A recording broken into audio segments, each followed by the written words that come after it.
गुरुर्ब्रह्मा गुरुर्विष्णुर्गुरुर्देवो महेश्वरा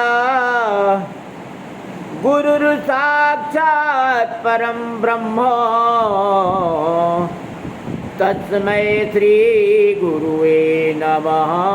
तस्मै श्री गुरुवे नमः। ब्रह्मा मुरारी त्रिपुरांतकारी भानो सखी भूमि सुतो बुधश्च गुरश्च शुक्रः शनिराहु केतवः सर्वे ग्रहाः शान्तिकरा भवन्तु। नीलाम्बुजश्यामलकोमलाङ्गीं सीतासमारोपितवामभागं पाणौ महासायकचारचापम् नमामि रामं रघुवंशनाथं श्रीरामचन्द्रं शरणं प्रपद्ये। कर्पूरगौरं करुणावतारं संसारसारं भुजगेन्द्रहारं सदा वसन्तं हृदयारविन्दे भवं भवामि सहितं नमामि भवं भवामि सहितं नमामि। बोल साची दरबार की जय। 23 देवी भागवत की श्रवण का और देवी भागवत की महात्म का फल बतलाते हुए वेदव्यास जी बतलाते हैं कि इस कथा का विस्तार जंगल में वन में निवास करने वाले तपस्वियों ऋषियों महामुनियों के प्राणी मात्र के प्रति प्रेम का उद्गार है यह अमृतमयी देवी भागवत की कथा। यह अमृतमयी रस ऋषि मुनियों के दिल हृदय को द्रवित करते हुए इसका प्रकाशन हुआ है। इस कथा को सर्वप्रथम किसने सुना और किस ने सुन करके इससे लाभ उठाया, वेदव्यास जी बतलाते हैं कि पहले इस कथा को वसुदेव और देवकी ने सुना था, क्योंकि उनका बालक कन्हैया बालपन में खो गया था। उसके मिलने के निमित्त, प्राप्ति होने के निमित्त देवी भागवत का अनुष्ठान किया था। वेदव्यास जी ने वसुदेव देवकी को यह कथा सुनाई और इस कथा के प्रभाव से कृष्ण जो बालक था वह देवकी और वसुदेव को प्राप्त हुआ। उसके बाद महाभारत काल में परीक्षित के पुत्र जन्मेजय ने अपने पिता परीक्षित की सर्पदंश से मृत्यु के बाद शोकाकुल होकर उस शोक से मुक्ति पाने के निमित्त देवी भागवत का अनुष्ठान किया था। वेदव्यास जी ने उनको यह कथा सुनाकर उनका शोक और कष्ट दूर किया और उसी काल में ऋक्षराज जामवंत ने इस देवी भागवत का अनुष्ठान किया, कथा को श्रवण किया। उनका उद्देश्य था कि हमारी पुत्री जामवंती के लिए कोई वर प्राप्त हो और हमारी कामना को देवी आदि शक्ति पूर्ण करें, तो हम इस देवी भागवत की कथा श्रवण करेंगे। तो जामवंत ने इस देवी भागवत की कथा सुनी और इस कथा के प्रभाव से त्रेता युग के राम जी के वरदान द्वारा ऋक्षराज को भगवान श्री कृष्ण ने दर्शन देने के लिए उनके घर में ही उपस्थित हुए और युद्ध करने की कामना करते हुए ऋक्षराज जामवंत ने राम जी से कहा था कि कब मिलेंगे प्रभु, और मुझे इन हाथों की खुजली मिटाने के लिए कौन मिलेगा।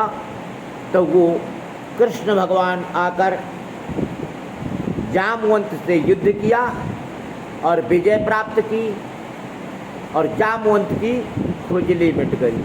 और उस खुजली के मिटते ही जामवंत ने आत्मसमर्पण कर दिया और कह दिया, मैंने अपने ईश्वर को पा लिया, अब मेरी पुत्री जामवंती वर को प्राप्त हो चुकी है। अर्थात भगवान श्री कृष्ण की शादी जामवंत ने जामवंती से कर दिया और उनकी मनोकामना पूर्ण हुई।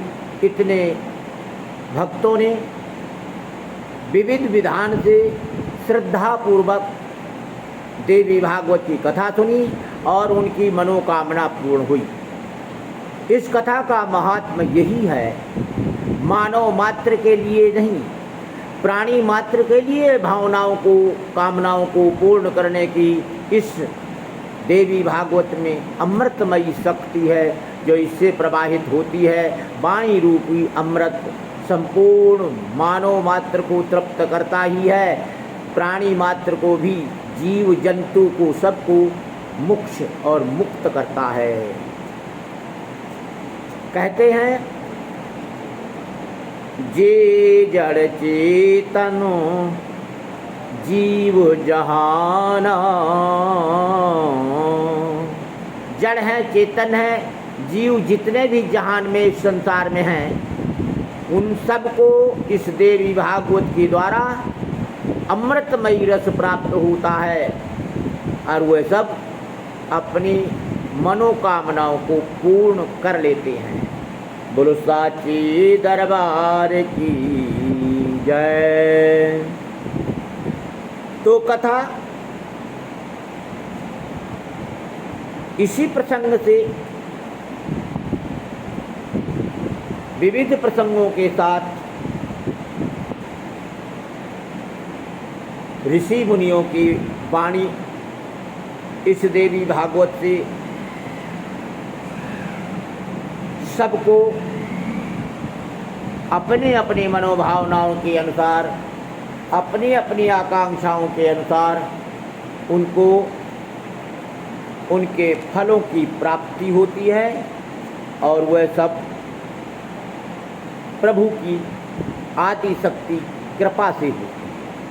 यह दुर्गा कौन है? दुर्गा संपूर्ण देवताओं की, 33 प्रकार के देवताओं की शक्ति का पुंज नारी रूप में प्रकट हुआ है, इसे कहते हैं दुर्गा। आदि शक्ति इसलिए कहते हैं कि आदि से और अंत तक जितने भी देवी देवता हैं उन सभी की शक्ति एकत्र होकर के एक नारी का रूप बन गई है, इसलिए इसे आदि शक्ति कहते हैं। यह देवी संपूर्ण देवताओं की शक्ति है और संपूर्ण देवताओं के अस्त्र शस्त्र धारण करते हुए संपूर्ण जगत की रक्षा करती है।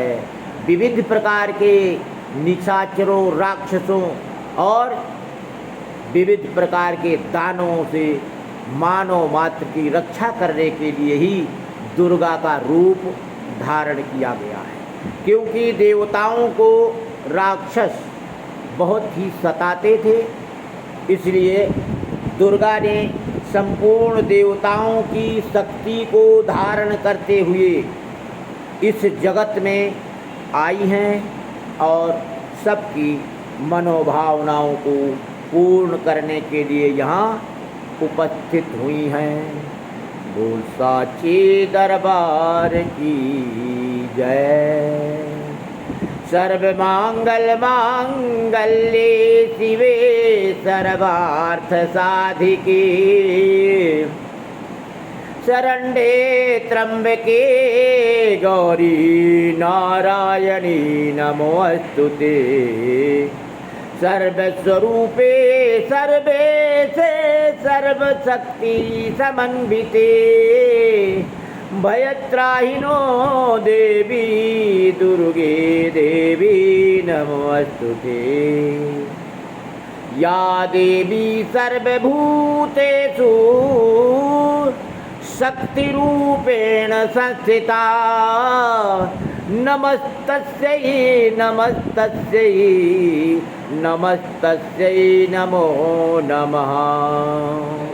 संपूर्ण देवताओं की शक्ति एकत्रित होकर के नारी के रूप में प्रकट होती है और उसी शक्ति को स्वयं की ऊर्जा को सभी देवी देवता शक्ति रूप में प्रणाम करते हैं, प्रार्थना करते हैं, निवेदन करते हैं, स्तुति करते हैं, विविध प्रकार से मनाते हैं कि हे मातेश्वरी हमारी और इस जगत में निरीह प्राणियों की विनती सुनो और हमारे द्वारा ज़्यादा प्रार्थना करने पर सबकी रक्षा के निमित्त तुम उपस्थित हो और हम सबकी दानवों से रक्षा करो। बोल साचे दरबार की जय।